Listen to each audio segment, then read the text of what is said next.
Welcome to It's Not Just Menopause, the podcast that empowers you to navigate midlife with confidence through real talk, root cause insights, and no BS strategies that actually work. If you're dealing with fatigue, stubborn weight, brain fog, or just feeling off and overlooked, this show is for you. Discover what's really going on with your hormones and why it's not just about estrogen. Each episode breaks down what your doctor didn't explain, the internet got wrong, and what your body's been trying to tell you all along. From stress and metabolism to nervous system support and functional nutrition, we'll cover the tools that help you feel more like yourself, again, without restrictive diets, overwhelming plans, or hormone hype. I'm your host, Cindi, functional nutrition practitioner and certified menopause specialist. I'm here to guide you through the midlife noise so you can stop guessing, get the clarity you deserve, and finally take back control of your health. If you've ever felt dismissed, overwhelmed, or like your body just isn't responding the way it used to, you're in the right place. Let's rewrite the menopause story without the fluff. Hey everybody, welcome back to another episode of It's Not Just Menopause. Today we're talking about something that I think is genuinely missed from most conversations about perimenopause. Not the hot flashes, not the night sweats, not the things we all expect. I want to talk about what happens before all of that, because here's what I'm seeing constantly. A woman comes to me, sometimes in her early 40s, sometimes in her late 30s, and she's been dealing with something for months or even years. She can't sleep. She's anxious in a way she's never been anxious before. She's exhausted but wired at the same time. She's snapping at people she loves, and she doesn't know why. She's losing words in mid-sentence, and she feels like a completely different person. And she has no idea her hormones have anything to do with it, because nobody told her to look there. Because most women think perimenopause just starts with hot flashes, right? Or the other common symptoms, but hot flashes is usually what it is. But it doesn't. And for a lot of women, the first sign that, of that perimenopause is approaching look nothing like what we picture when we think of menopause. They're subtle, they're confusing, and they're almost always getting explained away. You're being gaslit, basically, but they're like, it's stress, you're getting older, you have too much on your plate, right? Load of crap that we're told, okay? Mostly by men doctors, okay? So today I'm walking you through what those early symptoms actually are, and the ones that show up first, the ones that get missed, and the ones that, once you understand them, are going to make a lot of things start to make sense. So let's start with what perimenopause actually is, just a little refresher, because I think most women have a very vague sense of it, but picture it as something that happens close to the end, like the final stretch before menopause arrives, okay? But that's not how it works, right? They're thinking that that's how they're thinking. But perimenopause typically begins in the mid-40s, but it can start in your late 30s or sooner if you like surgeries and different things, right? But for most women. And I've worked with women who have started noticing changes at like 37 years old, okay? And perimenopause definitely lasts for several years, sometimes up to 10, okay? And so it's not a brief transition. This is a significant chapter of a woman's life. And here's the piece that most women don't understand, and that explains so much. During menopause, your hormones don't simply decline in a smooth, predictable line. No, they fluctuate. Hello, that's why you'll have hot flash and you won't have a hot flash, right? That's why you'll have this symptom and then it'll go away. So estrogen can spike high and then crash low. Progesterone starts to just fall. And the ratio between them shifts in ways that affect almost every system in your body. One thing I didn't realize until it was gone was how protective estrogen is, right? It's a very protective hormone. Protects us from stress, protects our blood sugar, protects different things. So your body notices it when it's leaving the building, right? And this is also why symptoms can feel so completely random, because one week you're totally fine, the next week you feel like you've been hit by a truck, right? You have a great month and then you're off, right? You have a terrible one. So your body's not broken, even though it might feel like it. It's reacting to something real, and because the symptoms come and go, and because they often don't look like what we think perimenopause is supposed to look like, women spend months and years not connecting the dots like what they've been experiencing to their hormones. And so that ends today. The first clue that something is shifting is almost always in your menstrual cycle. And women don't realize they should be paying attention to it. We're taught that perimenopause means your periods stop. So women are looking for their period to disappear. Okay. Perimenopause, you still have your period. Menopause itself is 12 months. That's the window where you don't have your period for 12 consecutive months. If you're in that window counting and you get your period, then you're starting that count over again. Okay, that means you're still in perimenopause. Usually you don't know you're in that 1 year window of menopause until you're past it. You haven't had your period for over 12 months, then you're postmenopausal. People are calling postmenopausal menopause and it's wrong, but I call it that because that's what the general public just has misinformation and that's what they understand. But menopause itself is 1 year with no period. Then you're postmenopausal. Before we get back to today's episode, I've got a quick question for you. Feel like your body's in chaos, but your labs are normal? You're not crazy, you're not broken, and you're definitely not alone. If you've been told it's just menopause or to wait it out, it's time for real answers. Take my free quiz, What's Really Driving Your Menopause Symptoms. In under 2 minutes, you'll uncover your top hidden stressor and get my free guide, The Menopause Stress Fix, sent straight to your inbox. Head to cindystickle.com/quiz or click the link in the show notes. If you're doing everything right, but still feel like a mess, this quiz is your next step. All right, let's get back to today's episode. Those changes that we're not seeing are the very first signs that your hormones are in transition, okay? And so your cycles get shorter, or they get longer, or it's heavier or lighter, worse PMS than you've had in years, or spotting in between, or skipping a month entirely, okay? And any of those, or even a combination, can show up before anything else does. If your cycle has changed in ways that feel unfamiliar and you're in your 40s or even your late 30s, this is information that you need to take seriously. Talk to your doctor. If they don't understand what the heck you're talking about, find another doctor, okay? I'm telling you, find one that'll listen. So now here's where this episode's going to hopefully really land for you. Because the symptoms I'm about to walk you through are the ones that most women never connect to perimenopause, ever. These are the symptoms that send women to their doctors for sleep studies, anxiety medication, thyroid panels, neurologist referrals because they're convinced something is seriously wrong with their brain, okay? And sometimes these workups are worth doing. Like I've had thyroid issues for 25 years, so yeah, don't mess. You want your thyroid checked. So you're not skipping them, but 9 times out of 10, it's hormones, right? Because in perimenopause, that fluctuating estrogen can drive every single one of those things.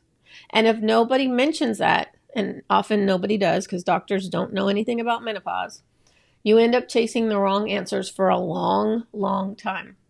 So let's look at them. Sleep problems. It's usually one of the first things that women notice. You've never had sleep issues. Suddenly you can't fall asleep or you're waking up at 3 a.m. with your brain so fully running that you can't go back to sleep. Or you sleep 8 hours and you wake up like you felt like you never slept at anything, right?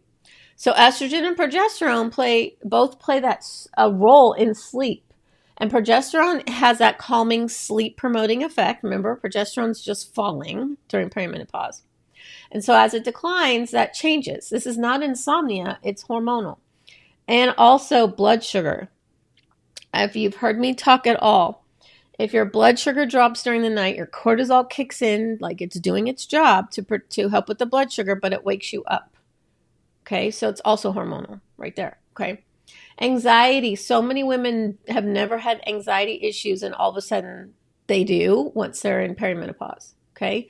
Because a low grade hum of worry, right? That wasn't there before, like you're constantly worrying about stuff, or full on anxiety that feels like it came out of nowhere your heart racing, a sense of dread you can't explain.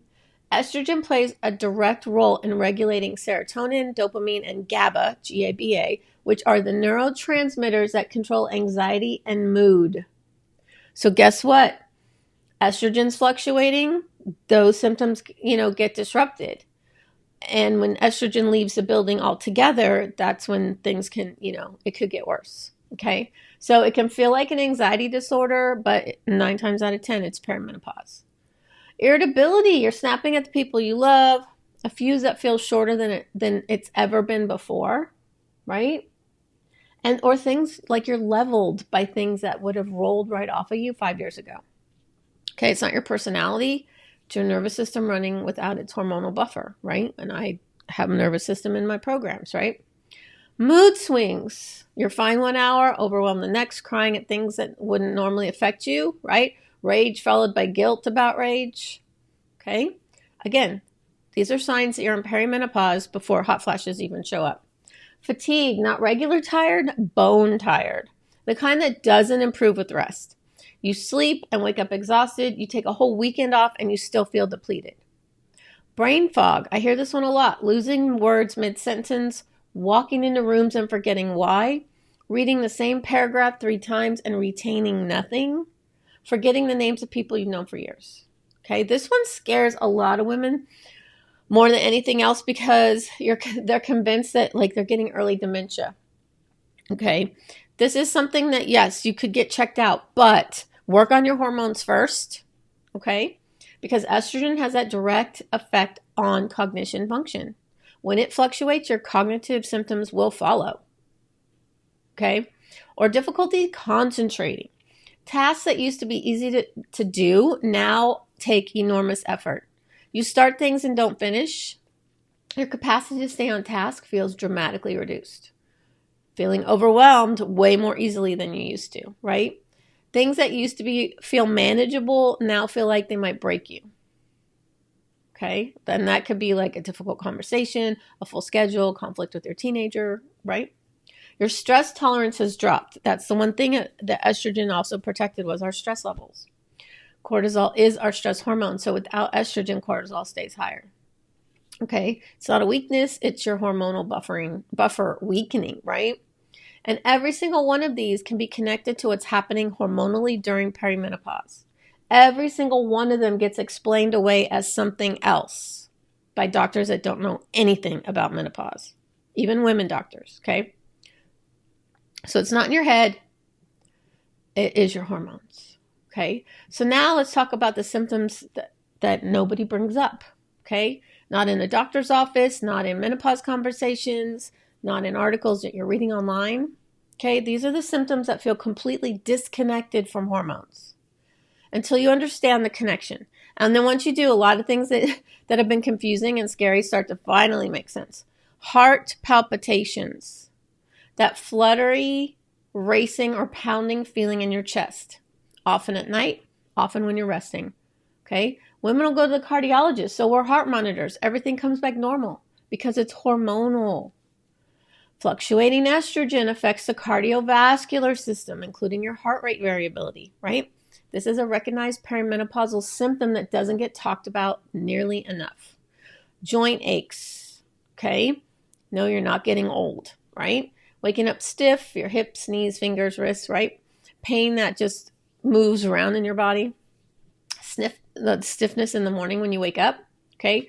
Estrogen has an anti-inflammatory effect on joints. As it drops, that effect weakens, right? So you're going to feel it more. Frozen shoulder. This one surprises people every time I mention it because there is a well-documented connection between perimenopause and frozen shoulder. Say that 10 times fast. Painful, progressive stiffness in the shoulder joint. If you've been dealing with unexplained shoulder pain and nobody has mentioned perimenopause, now you know. I have osteoarthritis in my AC joint in my shoulder. I had an x-ray because I thought it was rotator cuff and they said, no, you have arthritis in there. I was like, oh. Lived in a shoulder brace that holds ice for like 2 years. I'd wear one almost every day. Dominant arm too, so that arm is used more often. And then I started a peptide in February of this year of 2026 and I have not had any pain. I can lift my 8-month-old grandson who's over 20 pounds. I babysit him 2 to 3 days a week. I lift heavy 3 days a week. Okay. I'm 60 years old, just turned 60. So I use this one peptide that has helped with my joints and my muscle repair, and it's been amazing. But that is something that you need to know is a symptom before you get hot flashes. Okay. Low libido, right? We already know what that means. Recurrent UTIs. As estrogen declines, urinary tract tissue becomes more vulnerable. If you're getting more UTIs than you used to, hormones could be part of that picture. Like the urinary urgency and frequency, right? Needing to go more often, feeling more urgency. The bladder and pelvic floor are both estrogen sensitive. Dry skin, hair thinning, right? Changes in body odor, itchy skin with no visible rash, right? This one I was not as familiar with. Burning mouth syndrome. It's less common but real. It's a burning or tingling sensation in the mouth or tongue that sends women to multiple providers with no answer. Always check your hormones, okay? And then tinnitus. That's that ringing or buzzing in your ears, okay? There's a connection between estrogen and auditory function that most doctors, I would say 99% of them, don't know jack shit about. Just saying. Okay, so I'm sharing all this because I want you to have that moment of recognition where things that have felt random or unexplained and scary start to connect. Not everything on this list will apply to you because everyone's experience is different, but I bet that there's at least a few of these that make you think, oh wow, those have been happening to me. And I had no idea why. Okay, and now you do. So what do you do with all of this? Start paying attention to patterns. Symptoms that feel random usually aren't. Your body's communicating something. I've talked about this in other episodes. We got to start listening to what our body is saying. Okay, so instead of explaining it away, just listen to it. Track your symptoms. Nothing super complicated. Just use the notes app on your phone and just start. When something comes up, just jot it down. So have like one note for all your symptoms and just put the date and what's going on. Okay, and just keep it going, and then you will probably start seeing a pattern. Okay, put down what you're experiencing, when it's happening, even where you are in your cycle, if you're still in perimenopause with that. Because that information is valuable, especially when you do go to a doctor, okay? And it helps you start to see the bigger picture, okay? So do not wait for things to get severe. I talk to women all the time who have been dealing with symptoms for years before they looked for support. Partly because they thought they were supposed to push through. Don't listen to that. Partly because providers told them everything was normal. And partly because they didn't realize what they were experiencing was perimenopause, because they're waiting for the hot flashes to show up, right? And that could be years down the road still. So the earlier you understand what's happening, the earlier you can start supporting your body, and you don't have to white knuckle this at all. Know that nutrition, sleep, stress, movement, strength training all matter during this transition. If you've listened to any of my episodes, you've heard me say, I wish I had started strength training 15 years ago when I was in perimenopause. I really do. I'm doing it now. I've been doing it for three and a half years, and I'm like, yeah, I'm getting way stronger. But I wish I had started then. Okay, so don't just start when you're in your like 30s. Okay, if you're not already, and just know that you're not gonna. It's not as general health advice, right? It has specific inputs that affect how your symptoms show up and how severe they are. This is physiology, not discipline. Okay, so this is not generic. And if you're experiencing a cluster of these symptoms, especially if they've been going on for a while, have a real conversation with a doctor who actually listens. Again, like I said, if your doctor's not listening, find another one. I know with insurance, that's almost impossible sometimes to do. You may have to just pay out of pocket for a functional medicine provider. They are looking for root cause. They will spend way more time with you, like an hour for an appointment instead of 2 seconds. So please, it might be worth that extra couple $100 just to go see one, because you will get so many answers, okay? But you deserve to not be dismissed, okay? And like gaslit and told that it's stress or aging, right? Any of that crap, okay? You deserve that conversation. So you do not have to be having hot flashes to be in perimenopause. You don't have to meet some threshold of suffering before your symptoms count. If your body feels different, if your sleep is off, your anxiety is new, if you feel like a different version of yourself, it may be worth looking at the bigger picture. Feel free to reach out to me, because then I will tell you, maybe go talk to your doctor, or this is what I've seen, okay? Because perimenopause doesn't start when the hot flashes begin. It starts when your hormones begin to change, which is many years before, okay? And the sooner you recognize those changes, the sooner you can stop blaming yourself, because it's not your fault, and start understanding what your body is actually trying to tell you. If you want any help figuring this out, like I said, I do have a menopause quiz. The link will be in the show notes. It talks about your symptoms. You can always book a metabolism consultation with me. It's free, and we can talk about your symptoms or anything like that. That link will be in there too. But just know that you're not alone, and that I'm here to help you. So thank you for listening. I appreciate all the different countries that are listening to my podcast, because I see that you're listening in some reports that I get. So please share this if you know there's a woman that is suffering and doesn't know she's in perimenopause yet, okay? Because there's a lot of us out there, right? And I will be in your headphones next week. Thank you for tuning in to It's Not Just Menopause. I hope today's episode gave you real clarity about what's actually going on in your body and reminded you that it's not just your hormones, and it's definitely not your fault. If you found value in this conversation, make sure to follow the show so you never miss an episode. You can also connect with me on Instagram at Cindi Stickle Nutrition, or head to cindystickle.com for more resources and personalized support on your menopause and midlife health journey. Until next time, keep questioning what you've been told and trust that your body is not broken. You just need the truth and the tools that actually work.